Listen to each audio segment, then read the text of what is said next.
tidak mau lagi mendengar dalam proses pembuatan undang-undang ataupun nanti setelah itu jadi undang-undang bahwa RUU Migas misalnya Santer dikabarkan bahwa didanain oleh Bank Dunia, terus misalnya undang-undang kelistrikan didanain oleh Bank Pembangunan Asia dan sebagainya dan sebagainya. Cerita itu kita tidak inginkan gitu.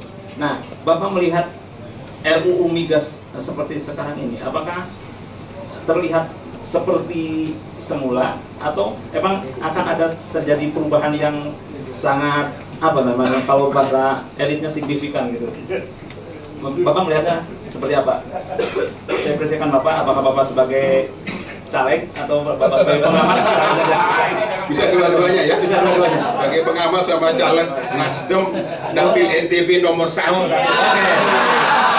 Baterai nomor 1, calegnya nomor 1. Promosi gratis nih. Begini, apa namanya pertama ya? Pertama, bahwa dalam pansus hak angket DPR beberapa tahun yang lalu sudah dipaparkan fakta, ya, diserahkan fotokopi bukti bahwa RUU Migas khususnya dibiayai oleh USAID. Tidak bisa dibantah itu, ya. USAID ada fotokopiannya. Pansus hak angket DPR, kalau nggak itu bisa dibongkar anunya itu. Ya. Nah, kita tidak mengharap perbaikan undang-undang migas yang sekarang ini dibiayai oleh pihak siapapun lah. Mestinya orientasinya udah 100% kepentingan rakyat. Masalahnya apa? Kenapa undang-undang migas 22 tahun 2001 ini kalau menurut pendapat saya harus dicabut ya. Tidak sekedar direvisi, dicabut total. Ya. Karena bertentangan dengan konstitusi. Nomor 2, merugikan negara secara finansial. Nomor 3, menyebabkan tata kelola migas di Indonesia salah satu yang terburuk di dunia. Nomor 4, undang-undang migas menyebabkan peluang kita untuk mempercepat pertumbuhan ekonomi, mempercepat tercapainya kemakmuran rakyat dengan memaksimumkan aset kekayaan migas nasional menjadi hilang, menjadi tidak punya kesempatan dipakai untuk kepentingan pembiayaan pembangunan infrastruktur secara masif ke depan. Jika seandainya tetap menggunakan model pola pengelolaan migas dengan dasar undang-undang migas. Nah, sekarang saya jelaskan mengapa undang-undang migas itu seperti itu. Pertama, ya, karena di dalam undang-undang migas ini konsep awalnya adalah hendak meliberalisasi industri migas nasional dengan cara satu, Pertamina itu harus dirubah sejajar sama dengan pelaku bisnis yang lain di bidang perminyakan.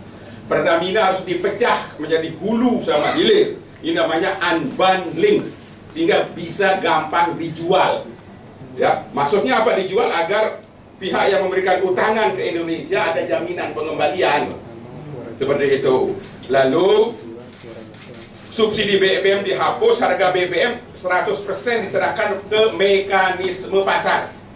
Ya, itu konsepnya undang-undang migas ini. Dan lebih cilaka lagi bahwa kuasa pertambangan yang dalam undang-undang 8/1971 diserahkan kepada Pertamina, di dalam undang-undang migas nomor 22 tahun 2001, kuasa pertambangan itu diserahkan ke pelaku usaha. Pelaku usaha itu majoritinya adalah perusahaan asing. Ya, ini yang saya bilang fatal sekali kesalahannya. Begini prinsipnya, Pak, Bapak-bapak, Ibu sekalian. Tadi sudah dijelaskan oleh ahli tata negara kita bahwa migas kekayaan alam di perut bumi ini dikuasai, dimiliki, diatur, apalah istilahnya oleh negara. Ya, negara memberikan haknya itu, quote unquote haknya itu kepada pemerintahan yang berkuasa, siapapun yang berkuasa. Ya, di dalam undang-undang migas disebutkan seperti itu. Di dalam pemerintahan yang berkuasa lebih spesifik lagi, quote unquote kuasa pertambangan yang menyangkut migas itu diserahkan kepada menteri teknis. Secara lebih sempit lagi, pengelolaan migas. di Indonesia itu negara, menteri, pemerintah yang berkuasa, lalu ke menteri teknis, ya, di dalam undang-undang migas. Nah, konyolnya di dalam undang-undang migas dalam pasal 12 ayat 3, oleh menteri kuasa pertambangan ini wewenang. Kuasa pertambangan itu definisinya adalah wewenang untuk melakukan kegiatan eksplorasi eksploitasi. Wewenang yang sudah ada di tangan menteri atau kuasa pertambangan yang sudah ada di tangan menteri oleh undang-undang migas diserahkan kepada pelaku usaha BU dan BUT, badan usaha dan BUT itu bentuk usaha tetap, perusahaan asing yang ada di Indonesia itu BUT. Itulah sebabnya MK mencabut pasal itu dalam Judicial Review tahun 2004. Pasal ini dicabut oleh MK. Jika seandainya pasal itu dicabut, perusahaan asing itu pemegang kuasa pertambangan. Ini mengkhianati negara Republik Indonesia. Itu sebabnya kalau ini pasal itu hidup, maka perusahaan asing punya legitimasi untuk mengagunkan cadangan di perut bumi ini yang tidak diketahui oleh publik. Jadi kita harus berterima kasih besar luar biasa ke MK, ya, yang sudah mencabut pasal 12 ayat 3 itu. Kalau itu tidak dicabut, maka perusahaan asing punya legitimasi untuk mengagunkan kekayaan yang masih berupa cadangan di perut bumi, dan itu dilakukan oleh British Petroleum meskipun itu sudah dicabut. Jadi tolong dicatat, meskipun sudah dicabut, ternyata BP Migas menyetujui BP untuk mengagunkan kekayaan di perut bumi itu. Mungkin teman-teman BP Migas tak tahu kalau pasal kuasa pertambangan yang diserahkan ke asing sudah dicabut, sehingga mereka menyetujui. Ada buktinya, pernyataan pers, pasirkan terus tahu itu. Jadi ini biar kita buka aja. Ya.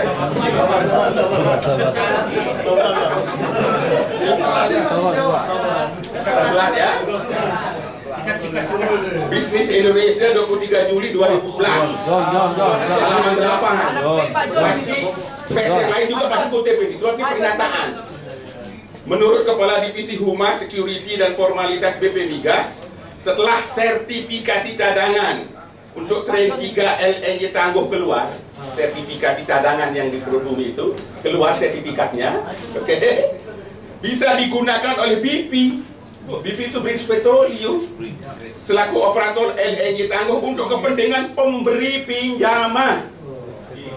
Apa artinya itu? Agunan dong, ya kan?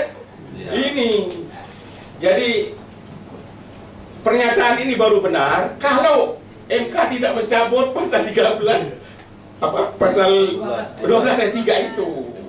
Ya, itu sudah dicabut. Jadi ini luar biasa, quote unquote trik undang-undang migas itu untuk menghisap kekayaan bangsa kita ini dengan quote unquote secara legal. Nah, tapi itu sudah nggak bisa lagi sekarang. Jadi kekayaan di perut bumi 100% apakah disebut milik negara atau milik rakyat, terserah, ya. 100% milik negara atau milik rakyat, menurut pendapat saya. Yang berhak mengagunkan adalah pemiliknya. Tolong dicatat itu. Yang berhak mengagunkan suatu aset hanya pemiliknya. Itu universal di dunia berlaku itu. Pemiliknya siapa? Di perut bumi, rakyat yang memiliki. Negara sepanjang di perut bumi, cadangan minyak dan gas itu adalah 100% milik negara, strip milik rakyat. Ya, itu nggak bisa diganggu itu. Siapapun yang eksplorasi, siapapun yang ngebor, siapapun yang menemukan, sepanjang di perut bumi 100% milik rakyat Indonesia, milik negara atau milik pemerintah apapun namanya itu. Ya, sehingga selain pemiliknya tidak bisa mengagunkan. Nah, ini kalau untuk klarifikasi sebaiknya kita usul kepada Komisi Hukum DPR atau siapapun untuk membentuk tim investigasi persetujuan BP Migas atas diagunkannya harta milik rakyat oleh British Petroleum. Dibuka saja, buka saja gitu loh, agar kita berbangsa dan bernegara ke depan ini bisa sesuai konstitusi semua. Yang melanggar konstitusi mari kita singkirkan, kita hapus semua, ya. Jadi itu. Nah, begini lalu bagaimana sih konsep tata kelola migas yang sesuai dengan konstitusi? Satu prinsip pokoknya, ya, tadi sudah diutarakan, kekayaan yang berupa sumber daya ataupun cadangan yang ada di perut bumi. harus dinyatakan sebagai milik negara, dikuasai negara, dikelola oleh negara, diatur oleh negara, apapun istilahnya itu. Ya harus dinyatakan seperti itu dalam undang-undang. 2, kepemilikan oleh negara dan kuasa pertambangan yang menyangkut migas, ya, diserahkan, dilaksanakan, diberikan otoritas, dibukukan oleh perusahaan negara khusus yang dibentuk untuk itu berdasarkan undang-undang. Ya, jadi katakanlah Pertamina, tapi bukan Pertamina sekarang.